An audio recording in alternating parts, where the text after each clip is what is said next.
Toutes les 2 minutes en France, un animal est abandonné. Ce sont donc des centaines de milliers d'animaux qui attendent une famille chaque année.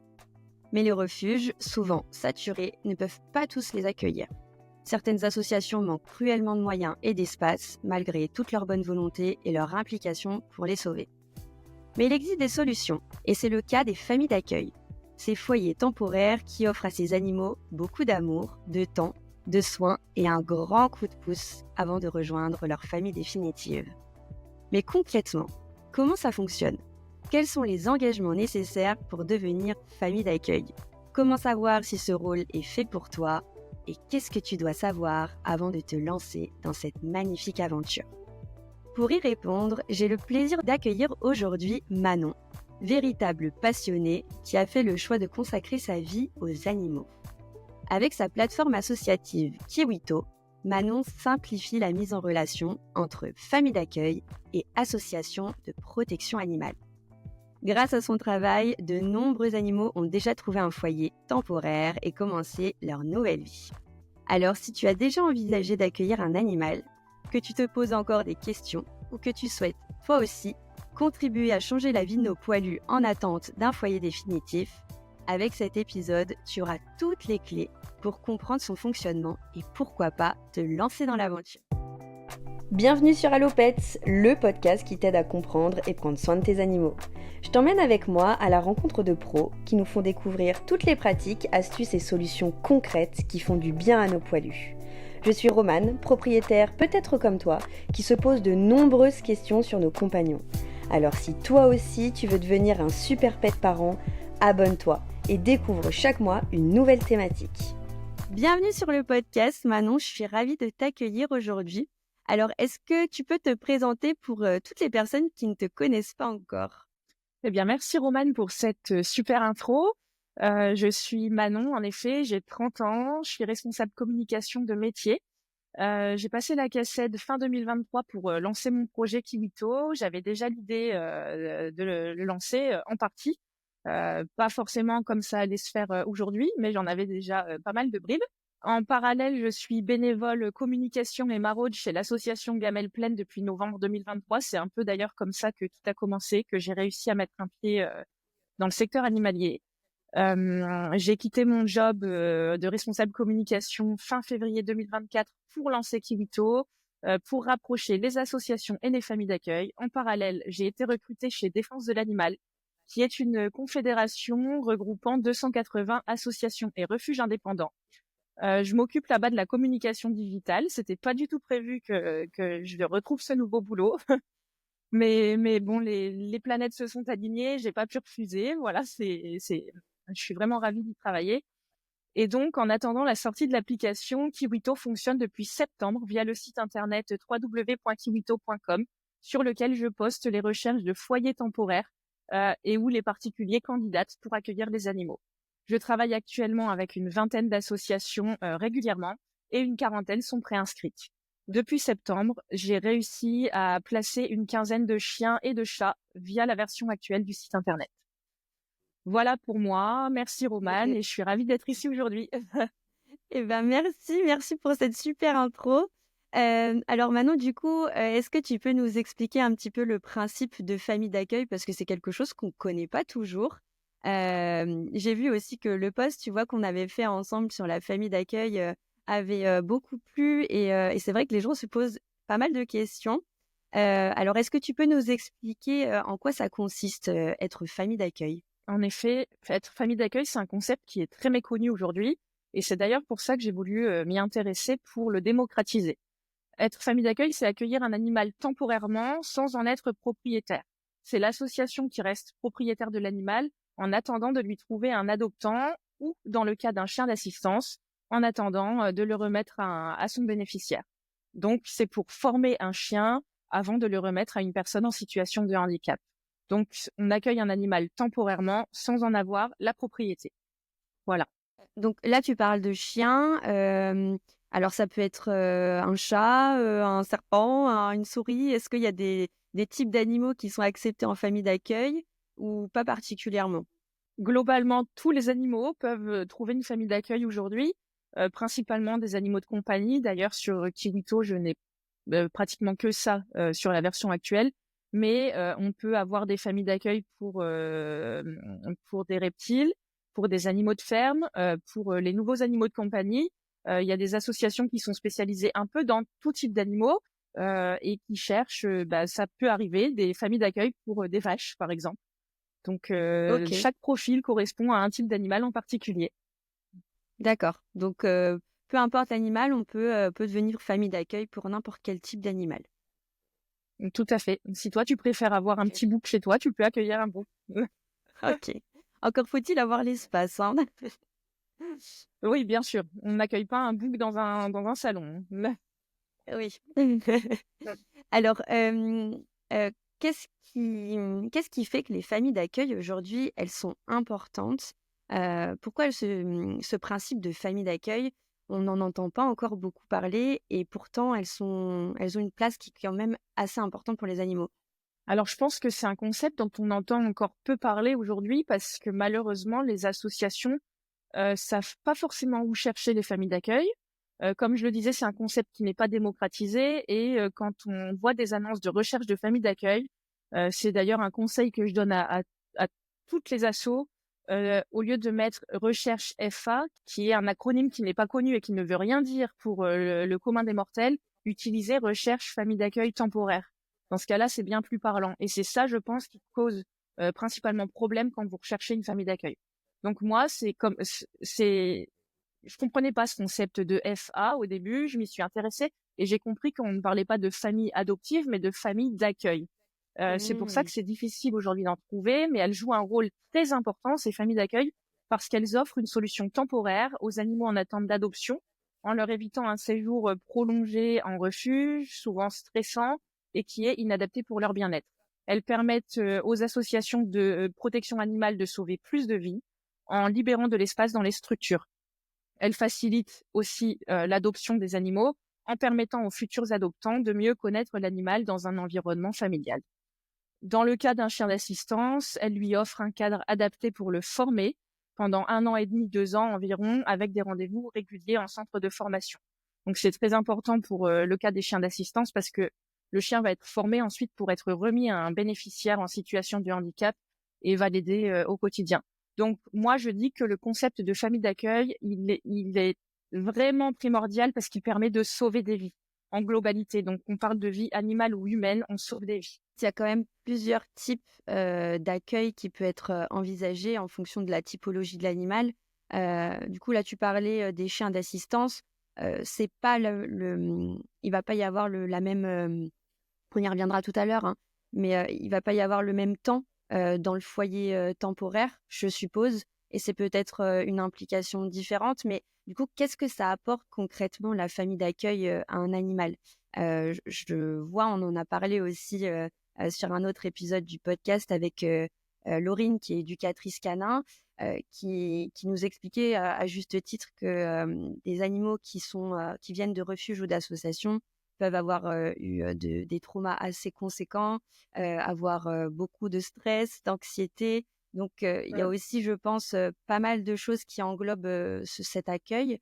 Mais qu'est-ce que ça va apporter à l'animal, d'être dans un foyer temporaire? Eh bien, principalement, ça va lui apporter un foyer sécurisant.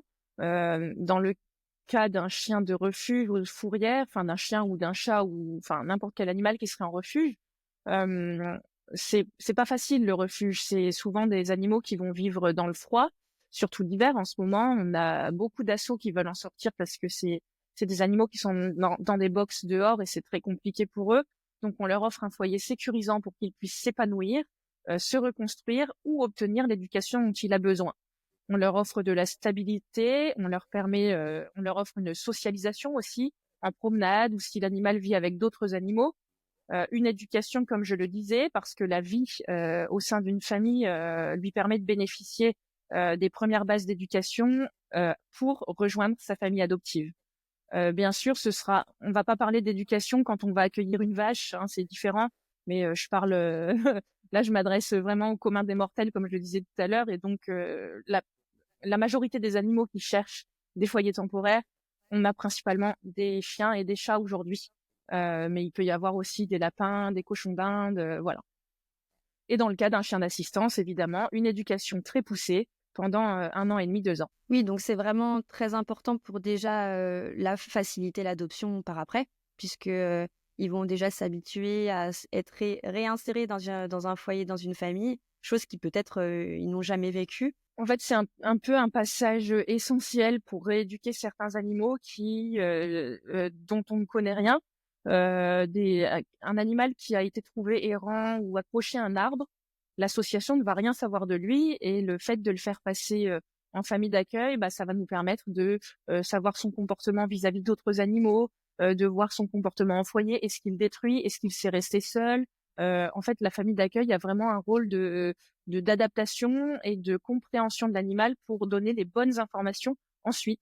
Et est-ce qu'il y a des mythes que tu entends régulièrement sur la famille d'accueil? Alors, même si c'est pas encore très très connu, qu'est-ce que tu entends déjà que tu aimerais démystifier, des mythes que tu aimerais démystifier, des idées reçues courantes au sujet de la famille d'accueil? Alors, il y en a 2, et le principal dont on parle souvent, même si c'est un concept qui n'est pas très connu, mais quand j'en parle autour de moi, ça revient tout le temps, c'est ah non, moi je peux pas faire ça, je vais trop m'attacher. Eh bah oui, et c'est normal. En fait, on s'attache tous, et ne pas s'attacher, ce serait inquiétant, j'ai envie de dire, parce que ça veut dire pas de sentiments. Enfin, inquiétant, étonnant plutôt. Vous pouvez, pour alléger en fait ce sentiment d'attachement, pour vous soulager au moment où l'animal partira, vous pouvez demander au propriétaire qu'il vous envoie des nouvelles, évidemment, de l'animal, et vous proposer de le garder en cas d'absence pendant leurs vacances, s'ils peuvent pas le prendre. Enfin, en fait, vous pourrez toujours être amené à le revoir. Donc, il faut pas que ce soit un frein pour devenir famille d'accueil, l'attachement. C'est sûr que c'est dur, mais il faut plutôt le voir. J'ai une famille d'accueil qui m'a dit ça il y a pas longtemps en témoignage, et je trouve ça vraiment pas mal. Il faut le voir comme si vous étiez pet-sitter. Sauf que, évidemment, vous gagnez pas d'argent à le faire, mais vous rendez service à une asso, et je pense qu'il y a rien de plus beau que ça. Donc ça, c'est la première idée reçue. Et la deuxième, c'est que être famille d'accueil, ça demande trop de temps et de compétences. Alors c'est faux, parce qu'en fonction de vos disponibilités et de vos compétences avec les animaux, si vous en avez déjà eu ou non, eh bien vous trouverez forcément un animal qui vous correspond. Chaque animal est différent, et l'association ne va pas vous mettre en famille d'accueil un chien catégorisé assez réactif aux autres si vous n'avez jamais eu de chien et que vous avez peur des gros chiens, par exemple. On trouvera forcément un animal qui vous correspond. Dans ce cas-là, vous pourrez avoir un petit cochon d'Inde, enfin peu importe.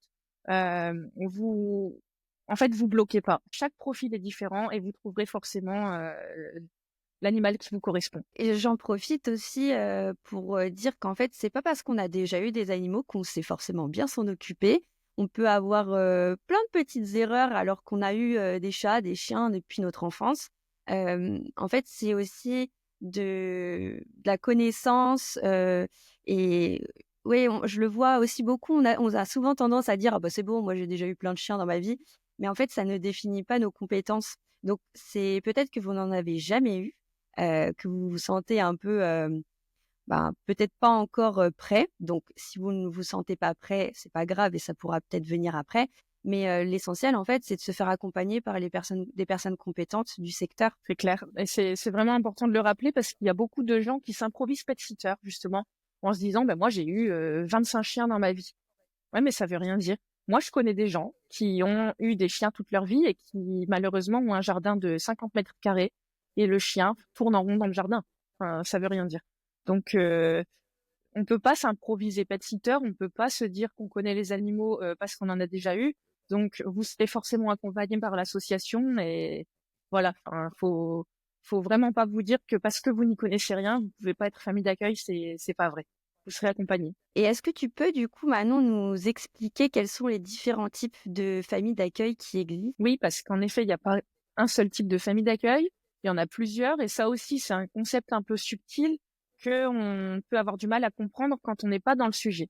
Donc, on a la famille d'accueil classique, dont je parle depuis le début, donc pour un animal de refuge, ou d'association sans refuge aussi. Il y a des assos sans refuge, on en parlera peut-être après. Et famille d'accueil pour chiens d'assistance. On parle là d'un accueil temporaire qui va généralement de quelques semaines, dans le cas du biberonnage de chaton, par exemple, à plusieurs mois, voire 2 ans maximum dans le cas d'un chien d'assistance en formation. On a ensuite la famille relais qui va, comme son nom l'indique, prendre le relais pendant les vacances de la famille d'accueil. On a ensuite le panier retraite, donc c'est-à-dire que l'association place un animal âgé dans un foyer durant les dernières années de sa vie en payant tous les frais vétérinaires. La petite subtilité ici, c'est que dans le cas d'un panier retraite, la personne qui accueille l'animal en devient propriétaire. Donc on parle plus d'une adoption, mais l'association paye tous les frais vétérinaires. Donc c'est un système un peu hybride et on y est gagnant finalement quand on fait un panier retraite parce que c'est des animaux qui ont plus de mal à trouver des adoptants. Ils sont vieux, on sait que ça va être difficile parce qu'on va pas passer beaucoup de temps avec eux. Donc on ose moins sauter le pas d'adopter un animal senior. Et c'est pour ça que les associations payent les frais qu'il pourrait y avoir. Et ensuite, évidemment, on a la famille adoptive classique qui, comme son nom l'indique, adopte l'animal après tous ces process de famille d'accueil ou son passage en refuge. Alors, la première question là que je me pose, c'est est-ce qu'on peut être simplement famille relais? Bah oui, tout à fait. En fait, si tu as une vie En fait, si tu as beaucoup de responsabilités dans ta vie ou que tu voyages pas mal, tu peux tout à fait être juste famille relais. Et justement, les centres de formation pour chiens d'assistance en cherchent pas mal pour prendre le relais sur les chiens en formation quand les familles d'accueil partent en vacances à l'étranger, par exemple, et qu'elles peuvent pas emmener le chien avec eux ou qu'elles préféraient partir sans le chien. Et ben dans ce cas-là, toi, tu viens en relais pendant 1 ou 2 semaines pour accueillir le chien. C'est vraiment sympa et on aide quand même à notre niveau. Voilà, en étant famille relais, ouais. Et quelles sont les attentes qu'on a vis-à-vis d'une famille d'accueil? Quelle implication on doit avoir? La disponibilité, les conditions de vie à offrir à l'animal? Qu'est-ce qu'on attend d'une famille d'accueil? Eh ben, l'association attend surtout qu'elle fasse connaître à l'animal la vie dont il aurait besoin. Vis-à-vis des disponibilités, ça dépendra de l'animal. C'est toujours pareil. Tous les animaux n'ont pas besoin de la même disponibilité de l'humain qui va les accompagner. Mais je pense qu'on attend surtout que la famille d'accueil respecte les 5 libertés fondamentales de l'animal, qui sont du coup qu'elle le nourrisse, qu'elle l'abreuve, qu'elle le laisse exprimer ses comportements naturels, qu'elle lui offre un toit, qu'elle l'emmène chez le vétérinaire si besoin, et qu'elle s'en occupe comme s'il s'agissait de son propre animal. Donc s'il s'agit d'un chien, qu'elle le promène plusieurs fois par jour et qu'elle joue avec lui. Idem pour un chat, qu'elle joue avec lui. Voilà, c'est surtout ça qu'on attend d'une famille d'accueil, qu'elle soit là pour lui et qu'elle lui apporte plus qu'il n'aurait en refuge finalement ou en fourrière.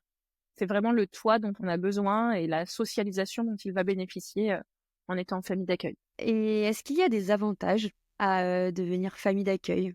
Des choses que tu aurais peut-être vues, toi, déjà, de ton vécu et des personnes qui t'entourent? Ben, il y a pas mal d'avantages et le premier, je dirais que c'est de confirmer un désir d'adoption. Donc moi, j'ai pas mal de familles d'accueil qui passent par Kiwito parce c'est des gens qui n'ont jamais eu de chien, mais qui aimeraient en avoir un ou un chat. Hein. Je parle beaucoup du chien, mais parce que c'est l'animal que je place le plus souvent. Mais il y a tout type d'animaux qui cherchent des familles d'accueil, vous l'aurez compris.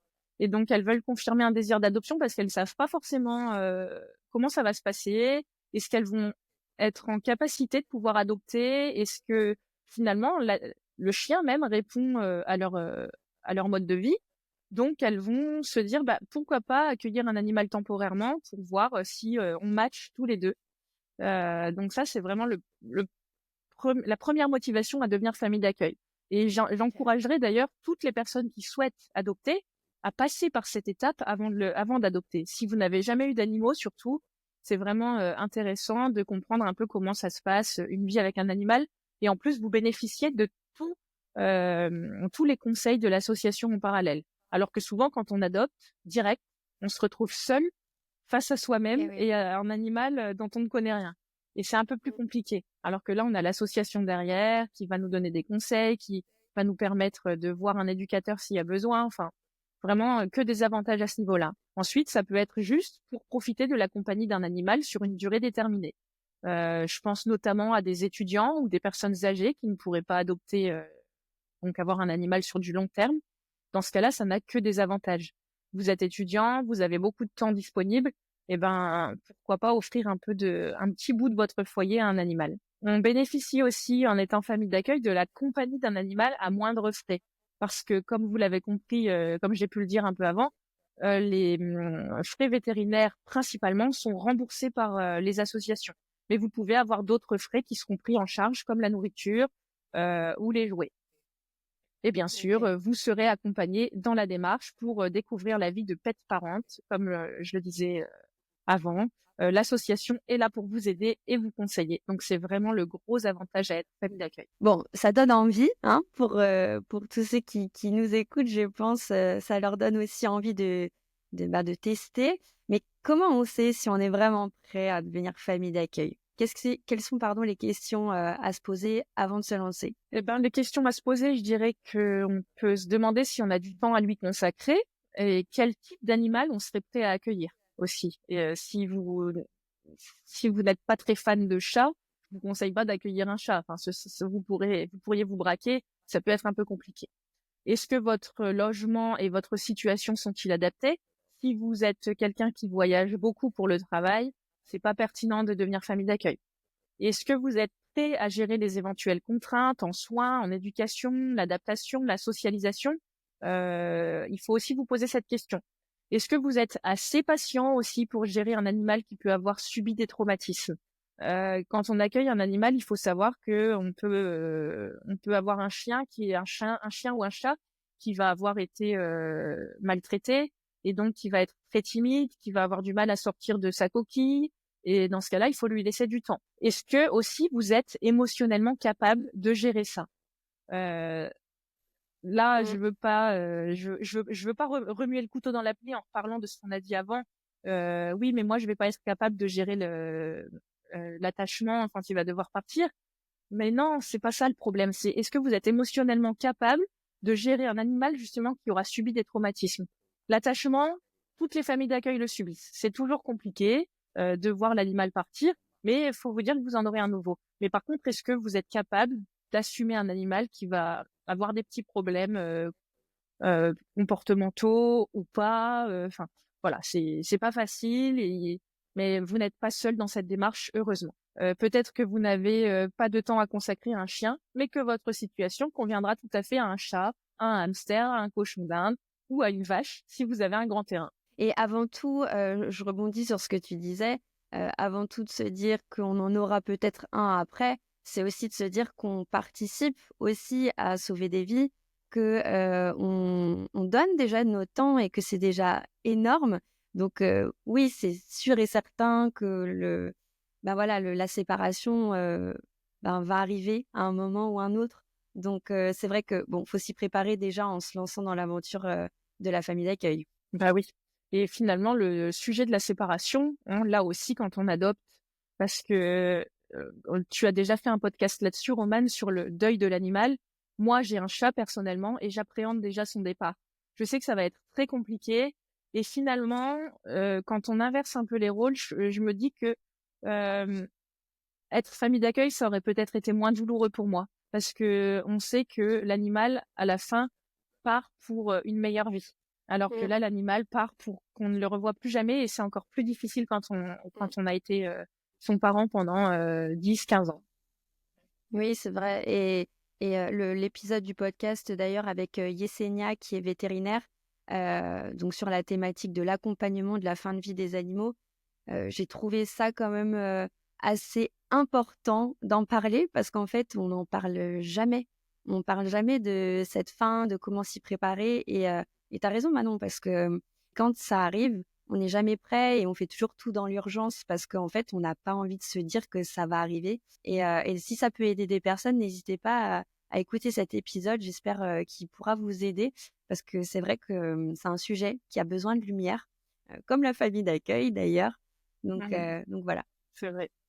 Euh, Au sujet des associations, est-ce qu'il y a un peu un tips que tu pourrais nous donner sur le choix de l'association? Certains ont une grande association en tête qui existe, mais tout le monde ne sait pas qu'il existe plein d'associations.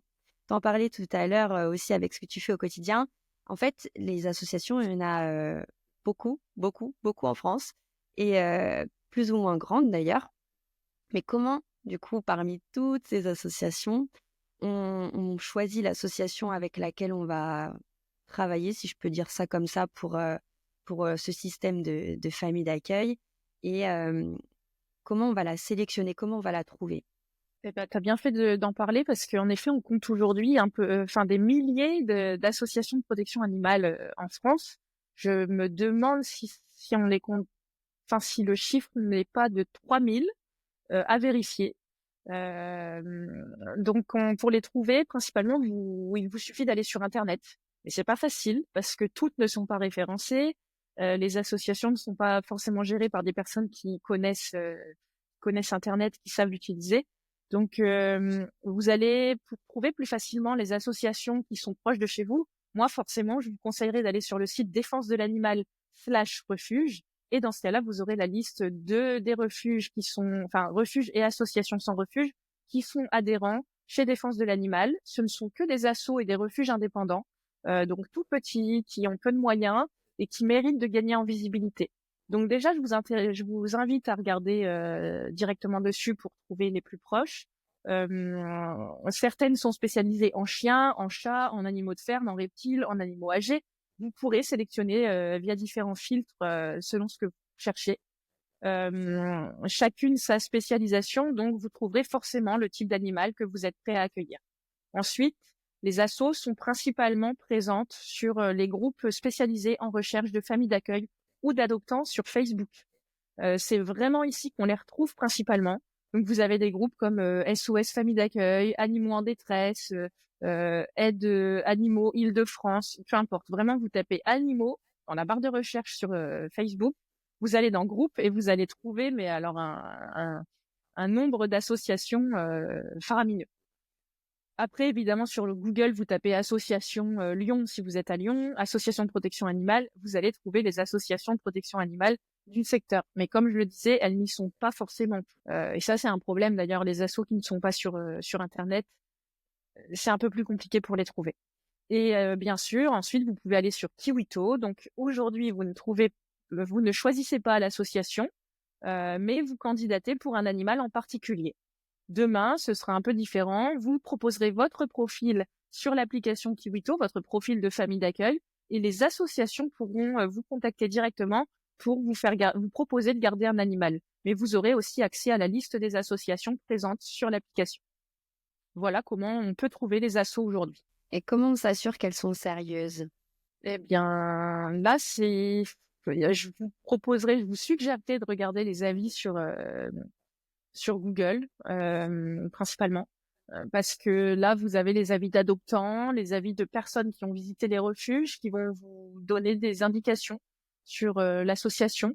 Vérifiez aussi que l'association existe sur le journal officiel, parce qu'il y en a il y a des associations de fait, et dans ce cas-là, elle n'est pas inscrite au journal officiel, l'association, mais ça ne veut pas dire que c'est une fausse association non plus.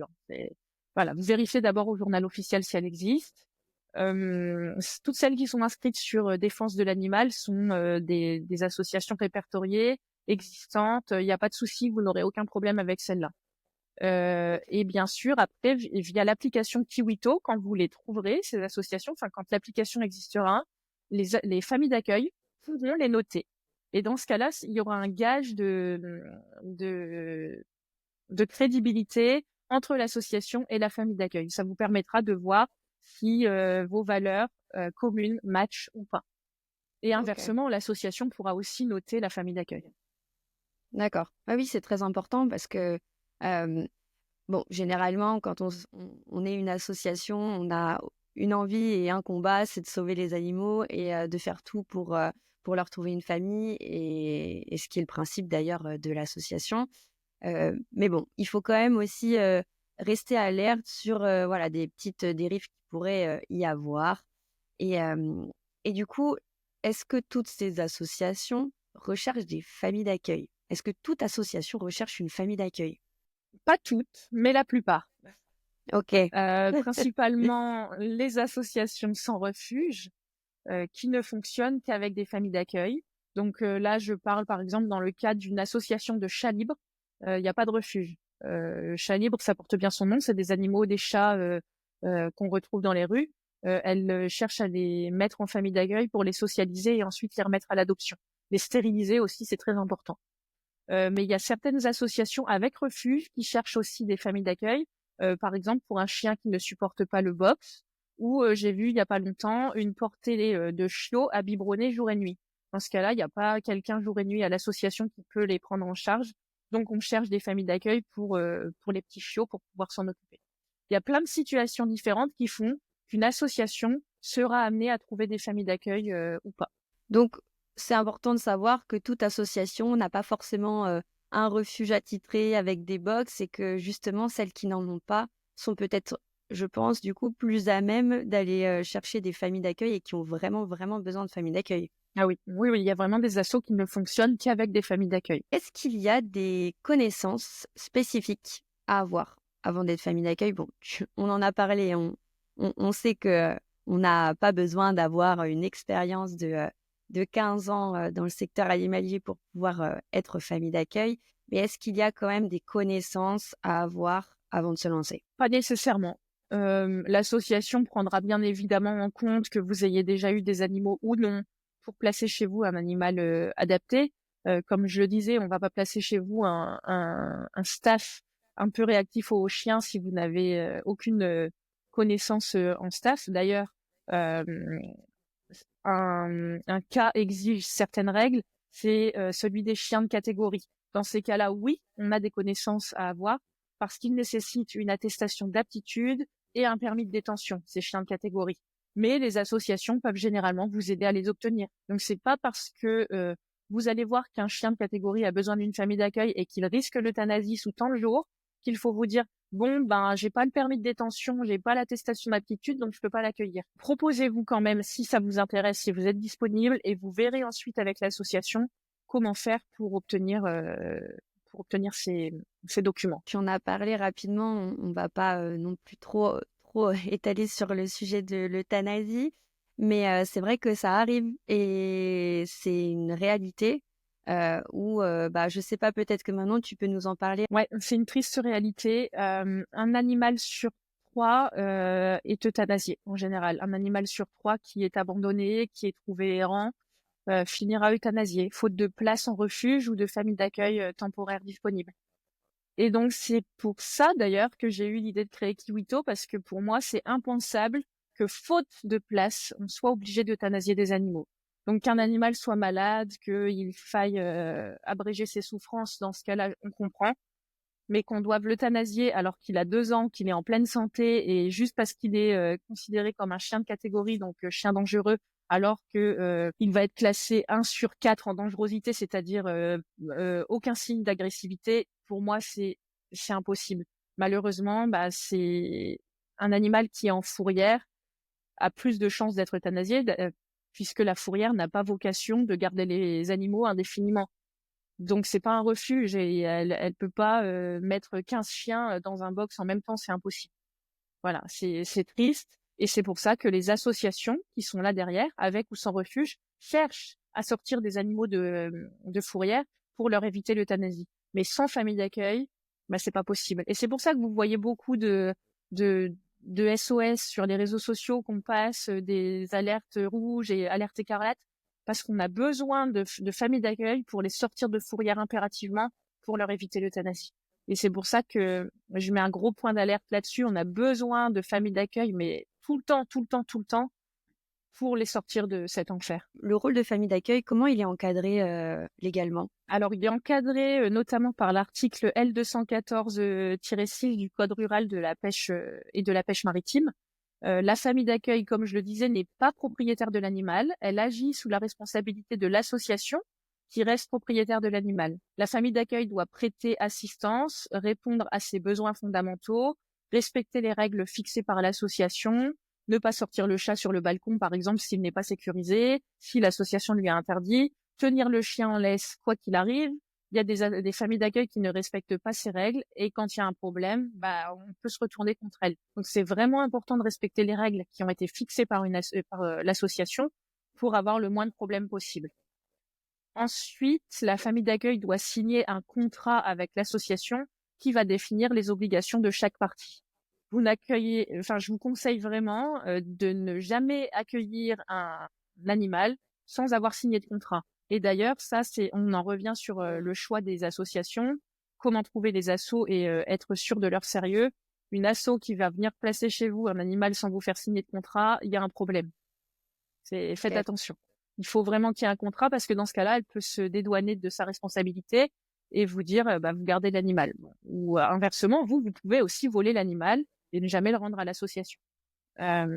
Et ensuite, les frais vétérinaires, à minima, sont toujours pris en charge par l'association. Comment les familles d'accueil sont accompagnées tout au long de cette mission? L'association va mettre à disposition, va beaucoup communiquer avec la famille d'accueil tout au long de sa mission de famille d'accueil.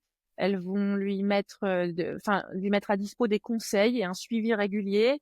Généralement, les assos que je connais créent des groupes WhatsApp entre l'association et la famille d'accueil, avec les anciennes familles d'accueil ou pas, avec les différentes parties prenantes, des éducateurs, des comportementalistes, les bénévoles de l'association ou le président, enfin peu importe, les personnes qui seront jugées pertinentes dans cette relation. On peut demander aussi à l'association de bénéficier d'un accompagnement par un éducateur, si vraiment on se sent un peu dépassé par les événements. Et ensuite, l'association, comme je le disais, fournit toujours, elle paye toujours les frais vétérinaires, mais ensuite elle peut fournir la nourriture, les jouets, la sellerie, donc qui concerne les laisses et les colliers, le harnais, si la famille d'accueil en fait la demande. Et dans ce cas-là, ce sera une demande à formuler explicitement dans le contrat de famille d'accueil. Le contrat, il est fait, c'est l'association qui rédige le contrat, mais la famille d'accueil a son mot à dire. C'est-à-dire que si vous êtes la seule personne en mesure d'accueillir l'animal, mais que vous avez peu de moyens, dans ce cas-là, il ne faut pas hésiter à demander à l'association qu'elle l'ajoute sur le contrat, qu'elle va aussi vous donner la nourriture à disposition. Parce que les frais vétérinaires, c'est bien, mais il n'y en aura pas nécessairement. Donc, vous vraiment n'hésitez pas. Si vous ne pouvez pas subvenir aux besoins de l'animal, mais que vous êtes OK pour l'accueillir, demandez et l'association pourra exceptionnellement faire différemment et intégrer cette notion sur le contrat. Et les animaux, avant qu'ils viennent dans le foyer temporaire, je suppose qu'ils sont vaccinés, qu'ils ont tout le traitement à jour, etc. Ou c'est peut-être à la famille, du coup, temporaire, la famille d'accueil, de faire ces choses-là? Ça dépend. Généralement, ils vont être stérilisés, vaccinés, identifiés, mais pas toujours. Et dans ce cas-là, l'association dira à la famille d'accueil, il va falloir que vous l'emmeniez chez le vétérinaire pour faire tous ces soins. Et bien sûr, dans ce cas-là, les frais seront pris en charge par l'asso.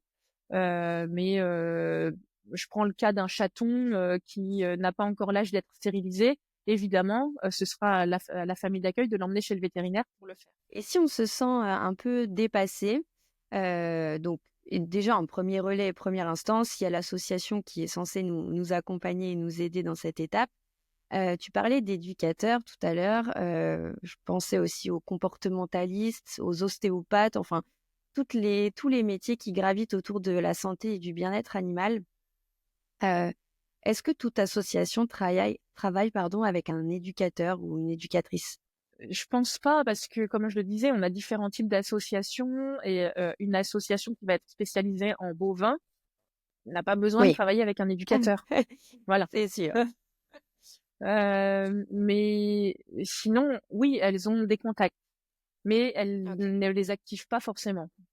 Voilà. D'accord. Après, elles ont forcément un vétérinaire attitré, et donc il y a certaines associations qui ne vont accepter des placements en famille d'accueil que dans un périmètre bien défini autour de ce vétérinaire. Alors là, ça réduit les chances de trouver une famille d'accueil, forcément, parce que moi, en tout cas avec Kiwito, j'ai des familles d'accueil un peu partout en France. Mais j'en ai pas j'en ai pas forcément, je veux dire, à côté de Saint-Étienne, dans un périmètre de 10 km autour du vétérinaire. C'est compliqué. D'accord. Ensuite, elles peuvent travailler bien sûr avec des comportementalistes pour les animaux qui vont être traumatisés ou craintifs, et tous les autres corps de métier, comme tu le disais, en lien avec les animaux peuvent intervenir. Elles peuvent faire appel à un toiletteur, par exemple, pour un animal qui aura été laissé dehors complètement à l'abandon, avec des poils qui auront poussé, ça aura fait des nœuds et il va falloir tout lui couper. Dans ce cas-là, évidemment, il y a un toiletteur qui va intervenir.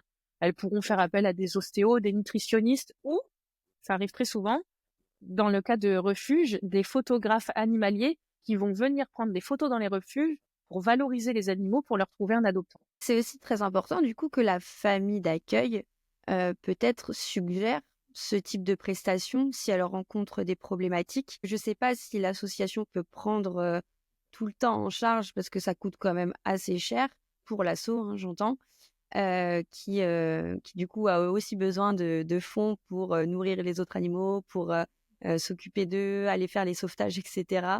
Mais on peut faire la demande d'être accompagné par un éducateur si on adopte ou enfin si on est famille d'accueil pour un chien, par exemple.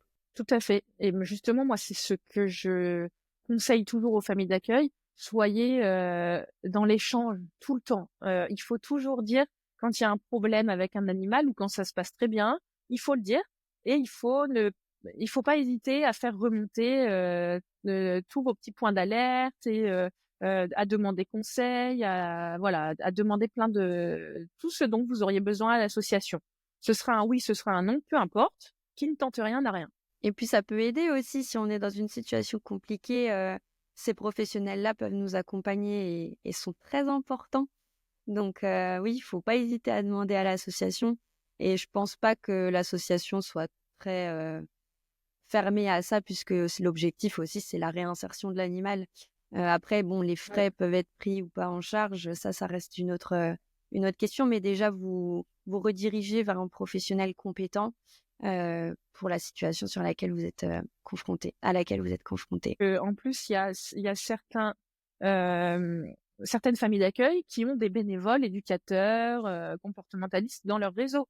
Donc, dans ce cas-là, il n'y a pas de frais supplémentaires. Donc, c'est tout bénef pour vous, finalement. Donc, c'est pour ça. N'hésitez pas à demander si vous avez besoin d'accompagnement. Ce sera un oui, ce sera un non, vous verrez bien. Mais dans tous les cas, elle trouvera une solution pour vous aider. Et quand on accepte d'être famille d'accueil, à combien de temps on doit s'attendre à avoir l'animal chez nous? Alors, je suppose que ça varie aussi en fonction de quand est-ce qu'il va être adopté ou pas. Mais généralement, c'est quoi à peu près la durée d'accueil d'un animal en famille d'accueil? Alors, c'est difficile à dire. Oui, ça dépendra déjà de son adoption. Il y a certaines assos qui vont mettre le paquet sur la recherche d'adoptants, d'autres qui vont d'abord voir comment ça se passe en famille d'accueil avant de publier des recherches d'adoption. Il n'y a pas de statistiques officielles sur le temps passé en famille d'accueil pour un animal. Moi, j'en ai fait via Kiwito sur les candidatures que j'ai aujourd'hui. La majorité des candidats indiquent, quand je leur demande combien de temps elles sont prêtes à accueillir l'animal, elles me mettent à définir. Donc, c'est-à-dire elles préfèrent se mettre d'accord avec l'association directement. Si l'asso leur dit, nous, on aurait besoin potentiellement de 3 mois ou de commencer par une semaine pour voir, je pense que ces personnes-là sont tout à fait ouvertes et c'est d'ailleurs, je trouve que c'est une bonne façon de faire, de voir avec l'asso comment elle aurait besoin. Ensuite, en deuxième position, les personnes qui candidatent nous disent qu'elles sont prêtes à accueillir plusieurs mois. C'est vraiment une bonne chose parce que ça veut dire qu'elles sont vraiment dispo sur la durée. Et en troisième position, moins d'un mois. Mais c'est pas parce qu'on est dispo moins d'un mois qu'une semaine qu'il faut se dire je suis pas dispo assez longtemps donc je vais pas candidater. Ça veut rien dire. Il y a des animaux qui vont avoir besoin d'une famille d'accueil que pour une semaine, au moins le temps de sortir de fourrière et puis que l'asso puisse se retourner. Oui, et puis la famille se met d'accord aussi avec l'association sur ses disponibilités. Oui, tout à fait. Oui, c'est le but. De toute façon, sur votre contrat, il y aura forcément une date de début et une date de fin à définir si vous le souhaitez. Certains contrats n'ont pas de date de fin, mais vous pouvez dire à l'asso, moi, je pars en vacances dans 3 mois. Il faut que j'ai une date de fin dans 3 mois. Et on peut partir d'ailleurs en vacances avec l'animal qu'on a, on va dire, temporairement. À définir avec l'association. Certaines acceptent, d'autres non. C'est vraiment à l'appréciation de l'asso. Mais il n'y a pas de loi qui dit vous avez le droit ou pas. Ok. Alors, comment se déroule la transition pour l'animal entre l'arrivée dans sa famille d'accueil et son départ vers sa famille d'adoption? Alors, il faut toujours, quand vous accueillez un animal en famille d'accueil, qu'il y ait une période d'adaptation qui soit progressive à son nouvel environnement. On parle régulièrement dans l'éducation canine, de lui laisser 3 jours, 3 semaines et 3 mois. On parle de 3 jours pour comprendre un peu ce qui se passe pour lui, 3 semaines pour qu'il s'adapte à votre routine et 3 mois pour qu'il se sente enfin chez lui. C'est vraiment important en fait de respecter tout ça, de lui laisser du temps, de le laisser tranquille, s'adapter tout doucement. Ensuite, il va y avoir de potentiels adoptants qui vont venir chez vous pour rencontrer l'animal. Donc, il faut être d'accord avec le fait que vous aurez des gens qui viendront chez vous. Et sans parler aussi d'adoptants, vous aurez aussi des visites ponctuelles de l'association qui auront besoin de voir si tout se passe bien avec l'animal et qui pourront vous demander pour faire une visite de contrôle. Ensuite, idéalement, l'animal va rencontrer son adoptant plusieurs fois avant de le rejoindre. D'ailleurs, quand on veut adopter, maintenant, on doit signer un... Attends, tu vas Une retrouver charte le terme, d'engagement. Romane. La charte d'engagement, merci, qui nécessite 7 jours de réflexion pour l'adoptant. Donc, vous ne pourrez pas aller voir le chien ou le chat ou le mou, peu importe, et dire, voilà, c'est bon, je le prends, je pars avec. Non. Vous repartez chez vous, vous avez 7 jours de réflexion quand vous voulez adopter l'animal, et c'est seulement au bout de ces 7 jours que vous venez le récupérer. Donc, pendant cette période de 7 jours, vous pouvez dire à la famille d'accueil, est-ce que je peux revenir voir l'animal de temps en temps? Et ça vous permet de lui offrir une période de transition un peu plus facile. Et ensuite, donc, l'animal rejoint donc son adoptant, et vous, en tant que famille d'accueil, vous pouvez demander à la famille adoptive des nouvelles. Et si l'animal vient de très loin, admettons, j'habite à Marseille et l'animal est à Lille, qui s'occupe de la venue de l'animal chez moi, ou alors est-ce que c'est moi qui dois aller chercher l'animal pour l'adopter? Moi, j'aurais fait mieux. J'aurais demandé dans le cas d'un animal qui vient de La Réunion et toi, tu habites à Lille. Ça arrive, mais peu importe. Peu importe. La problématique est la même. C'est à l'appréciation, encore une fois, de l'association. Si des assos disent elles sont OK pour trouver une famille d'accueil partout en France, elles vont s'arranger généralement pour faire elles-mêmes le transport. On a une association que je connais très bien et avec qui je travaille régulièrement. D'ailleurs, je leur fais un coucou. C'est l'association Les Anges du Rail qui permet de faire des transferts d'animaux dans la France entière avec des co-traîneurs qui vont prendre un animal dans le train sur un trajet. Par exemple, moi, j'en ai fait un il n'y a pas longtemps entre Paris et Lyon. J'en ai fait 2 même. Entre Paris et Lyon, j'ai pris un chien et un chat sur mes 2 trajets pour les amener à Lyon. Il y en a un ensuite, la chienne qui est partie à Montpellier. Dans ce cas-là, c'est la famille d'accueil qui est venue la récupérer à Lyon et qui a refait le trajet avec les Anges du Rail de Lyon à Montpellier. Et pour le chat, je l'ai déposé à Lyon et elle est repartie ensuite avec une co-traîneuse, l'association qui est venue la récupérer, l'autre asso qui prenait le relais, de Lyon à Grenoble. Donc, il y a toujours des solutions. Et quand on parle d'un animal qui va venir de La Réunion, on a des assos qui sont spécialisés dans les transferts d'animaux des îles, qui vont les ramener en avion. Mais dans ce cas-là, on a aussi besoin de co-avionnage. C'est-à-dire que moi, par exemple, je reviens de La Réunion, je fais un trajet La Réunion-Paris, et je peux me proposer sur des groupes Facebook spécialisés en disant j'ai mon vol tel jour à telle heure, je suis dispo pour prendre un animal avec moi. En fait, on a juste besoin d'ajouter l'animal sur votre billet d'avion pour pouvoir le rapatrier en France. Quand vous arrivez à Paris, l'asso est là et elle va récupérer l'animal et s'occuper ensuite de son transfert en métropole. Ok. Et du coup, c'est gratuit pour la personne qui se propose?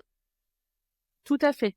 Ok. Tout à fait gratuit. Moi, quand j'ai fait le co-traînage, j'ai rien eu à rajouter. C'est l'association Les Anges du Rail qui s'occupe de générer une fiche dédiée au co-traînage.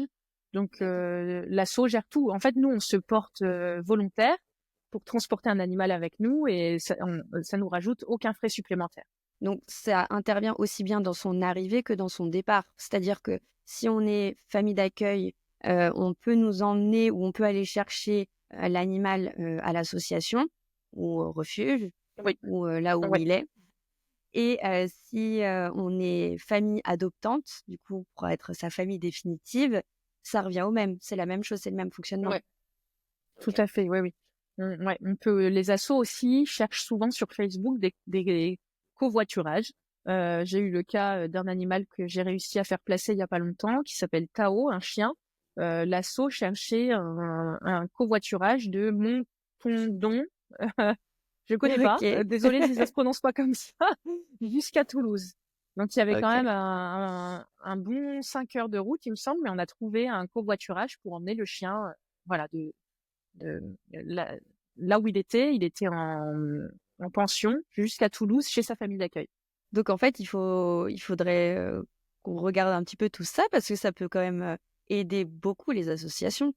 Bah oui, et encore une fois, c'est un concept en dehors de la famille d'accueil qui est vraiment trop méconnu. Le Mmh. transport d'animal, il est trop méconnu aujourd'hui, alors qu'il y a tellement de flux de gens qui prennent le train par jour, de gens qui prennent l'avion. Finalement, si les compagnies aériennes officialisaient le truc en proposant systématiquement, voulez-vous amener un Ouais. animal avec vous? Ah, ça aiderait tellement les assos, enfin, et c'est pareil pour la SNCF, si elle proposait qu'on prenne un animal, enfin, ou qu'on Mmh. coche une case en disant oui, je suis dispo pour emmener un animal si besoin. Ah, mais c'est C'est utopique. vrai. Mais, Mais c'est pas impossible, hein, il faut aller suggérer, ces non. choses-là et puis peut-être qu'un jour ce sera le cas. Restons positives. Ouais. Et après, avoir eu l'animal chez soi pendant, un temps déterminé, est-ce qu'on peut adopter l'animal qu'on a eu, chez soi en tant que nous, en tant que famille d'accueil, est-ce qu'on peut l'adopter cet animal? Évidemment. Et d'ailleurs, la famille d'accueil est toujours prioritaire sur le processus d'adoption. Hop. Donc, si vous souhaitez adopter l'animal à un moment donné, bah, n'hésitez pas à en informer l'association et elle sera ravie que ce soit vous qui le gardiez. Un peu déçue parce que dans ces cas-là, on perd une famille d'accueil, Ah forcément. oui. Mais c'est la vie et au moins l'animal est forcément entre de bonnes mains. Et est-ce que tu aurais des témoignages, ou des anecdotes d'ailleurs, marquantes que tu as eues de familles d'accueil à nous partager? De famille d'accueil en elle-même, si j'en ai une, d'ailleurs à qui j'ai parlé hier. OK. C'est celle qui a récupéré Bella, pour qui j'ai fait le transfert la semaine dernière de Paris à Lyon, donc Flou est venue récupérer Bella à Lyon et elle l'a ramenée avec elle à Montpellier. Bella, c'est un staff, c'est un chien qui a beaucoup de force, et qui a donc beaucoup d'énergie et besoin de se dépenser, très souvent. Et elle m'a envoyé une capture d'écran, elle a WeWard, l'application qui permet de compter ses pas par jour pour gagner de l'argent. Et elle m'a envoyé les statistiques WeWard. Avant d'avoir Bella, elle était à environ 2000 pas par jour. Depuis qu'elle l'a, elle est quasiment à 10 000 pas. Et elle me dit, mais franchement, j'espère que ça va me faire un peu maigrir. C'est vrai que ça peut être, une bonne solution pour aller dehors ça. Ouais, enfin, c'est marrant, ça m'a fait rire. Et d'ailleurs, je vais partager, je pense, en story sa capture d'écran parce que c'est quelque chose auquel j'aurais jamais pensé. Mmh. Et finalement, bah oui, avoir un animal, ça fait bouger. C'est surtout Eh avoir un oui. chien. Ça nécessite des sorties, ça nécessite d'aller se promener un peu loin parce que faut bien que le chien puisse se dépenser, sentir de nouvelles odeurs. Donc ça, c'était drôle comme anecdote. Et après, une autre que j'aurais aimé partager, c'est celle de Narcos, qui était pareil, un Ah oui. chien catégorisé, Mmh. euh, pour lequel on a partagé euh, en masse son histoire sur les réseaux sociaux Ouais. parce qu'il était menacé d'euthanasie, mais plus, juste avant les vacances de Noël. On ne trouvait personne, jusque vraiment à la veille où, enfin, moi, j'en dormais pas parce que, enfin, ça nous faisait peur et je pense que Sabrina, qui l'avait pris sous son aile avec l'association Tilka, était vraiment pire que moi. Et j'ai dit à Sabrina, t'inquiète, je vais pas lâcher et je vais vraiment tout faire pour lui trouver une famille d'accueil. J'ai contacté Woopet, qui est un média animalier très connu. D'ailleurs, je pense que beaucoup de nos auditeurs le connaissent. Je leur ai demandé de partager l'histoire de Narcos. Et en partageant cet article, on a eu une masse de solidarité, des partages à fond, des candidatures à fond. Donc après, on a dû bien sûr trier tout ça et on lui a trouvé une famille d'accueil qui est là maintenant désormais dans le processus d'adoption. Je le gardais, tout se passe bien. J'ai vu Sabrina la semaine dernière justement qui me donnait ses bonnes nouvelles et enfin ça c'est le genre d'histoire qu'on voudrait entendre tout le temps parce que tout se passe super bien. C'est un chien qui était très compliqué en fait. C'est pour ça qu'on a eu du mal à lui trouver une famille adoptive, enfin une famille d'accueil, parce que oui, il y avait eu quelques petites complications. Le chien n'est pas, oui, il est pas facile. Je crois qu'il y avait eu, il avait mordu. Que voilà, tout finit bien. Le chien est dans un doux foyer dans le nord de la France. On est ravis pour eux. Et puis après, si vous souhaitez d'autres témoignages de familles d'accueil ou des anecdotes en particulier, moi, je partage aussi régulièrement des témoignages de familles d'accueil qui sont passées ou pas par Kiwito sur le compte YouTube de Kiwito et aussi sur le compte Spotify. Donc, ça dure entre 15 et 45 minutes en fonction des familles d'accueil et des sujets. N'hésitez pas à aller voir si ça vous intéresse. Et quel message, Manon, tu aimerais donner à ceux qui nous écoutent aujourd'hui? Je vous dirais d'oser sauter le pas. C'est une aventure extraordinaire et hors du commun qu'on ne connaît pas forcément. Et pourtant, ça apporte beaucoup et c'est très valorisant de se dire qu'on contribue à sauver des vies. Donc, allez-y, oubliez les freins, posez vos questions aux assos. Il y a pas de frein. Enfin, chaque situation est différente et je ne cesserai de le répéter. On peut tous trouver l'animal qui nous correspond. Donc il y a pas que des chiens, il n'y a pas que des chats. Vous trouverez forcément comment aider et c'est une façon de s'investir différemment dans la protection animale. Si vous n'avez pas d'argent, vous devenez famille d'accueil. Si vous pouvez pas être bénévole maraude comme je le fais pour Gamelle Plaine, vous pouvez être famille d'accueil. Enfin voilà, il y a vraiment 1001 façons d'aider dans la protection animale et ça en est une et qui est très très belle. C'est vrai. Et est-ce que tu aurais un conseil pratique à donner? De la transparence. Et là, je parle vraiment tant pour les associations que pour les familles d'accueil. La communication doit toujours être entre vous fluide et honnête. Il y a des associations qui oublient de dire certaines infos quand elles quand elles mettent un animal en famille d'accueil, qui oublient volontairement ou non, j'en sais rien. Mais vraiment, tout ce que vous savez sur l'animal, il faut le dire. S'il a déjà mordu, il faut le dire. Vraiment, c'est pas grave. Plus on sera transparent, moins il y aura de problèmes. Il y a des associations qui s'étonnent parce que l'animal revient en refuge au bout d'une semaine. C'est peut-être parce qu'il y a eu un couac au niveau de la communication. Voilà, soyez transparents, adoptez un discours clair. C'est pas grave. Enfin, il vaut mieux dire les choses et ne pas avoir la famille d'accueil que trouver la famille d'accueil, faire le contrat, passer du temps pour au final récupérer l'animal 15 jours après. Et ça évite les mauvaises surprises aussi. Oui. C'est vraiment important. Enfin, la transparence, on n'est pas sur... c'est pas simple d'être famille d'accueil, donc il faut tout dire, il faut savoir discuter, il faut se dire les choses parce que ça évite les déconvenues. Et dernière question, comme j'ai l'habitude de poser à chaque épisode, qui aimerais-tu entendre derrière le micro d'Allopets? Eh bien, je dirais Théo Noguer, qui est un Lyonnais, comme moi. Moi, je suis lyonnaise d'adoption, je suis arrivée depuis pas très longtemps. Mais c'est le fondateur de Solivette et de la pension Positive Job. Théo Noguer est un vétérinaire solidaire qui a beaucoup de choses à raconter, qui vient beaucoup en aide aux personnes en situation précaire. Je l'ai connu notamment avec mon implication dans Gamelle Plaine. Et je pense qu'il aurait beaucoup de choses à raconter. Moi, les personnes en situation précaire et leurs animaux m'ont toujours touchée. Et c'est pour ça que Théo m'inspire beaucoup. Il a beaucoup de bonnes ondes à partager. Et je pense qu'il serait vraiment bienvenu sur le micro d'Allopets. Eh bien, écoute, merci beaucoup Manon pour cette recommandation. On est déjà à la fin de cet épisode. Un grand merci Manon pour tous ces conseils. Merci à toi Romane de m'avoir invité au micro d'Allopets. Je suis ravie d'avoir pu partager tout ça avec vous aujourd'hui. Eh bien, un plaisir partagé vraiment. On a passé un super moment et en tout cas, j'espère que cet épisode vous aura aidé à mieux comprendre l'importance et le fonctionnement des familles d'accueil. N'hésitez pas à suivre d'ailleurs Kiwito sur les réseaux sociaux pour en savoir encore plus et avoir les témoignages des familles d'accueil avec qui Manon travaille. On se retrouve très bientôt pour un nouvel épisode parce qu'on a encore beaucoup de choses à découvrir pour continuer à être de super pets parents. Alors je vous dis à bientôt sur Allopets Podcast. Tu as aimé cet épisode? Alors n'hésite pas à en parler autour de toi, le partager et lui laisser 5 étoiles sur ta plateforme préférée.